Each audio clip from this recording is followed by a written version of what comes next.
This is a video about these switches in the back. This is the back door. This is an Elkhart coach. This switch, as you can see over here, is plastic. It got stuck. So it was pushed in and it was stuck closed like this. So what happens is the engine won't start if that switch is pressed in. You gotta pop it out, and I'm gonna grind this out so it doesn't happen again.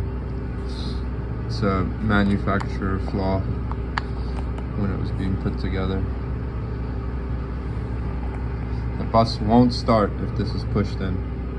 Even if this is unlocked, make sure that this switch is popped out. This is a video about these switches in the back.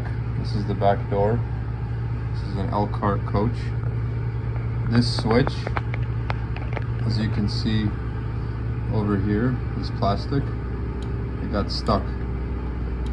So it was pushed in and it was stuck closed like this.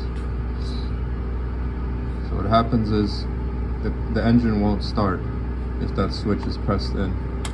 You gotta pop it out, and I'm gonna grind this out so it doesn't happen again.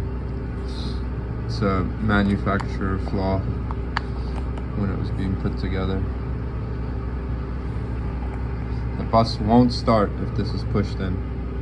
Even if this is unlocked, make sure that this switch is popped out.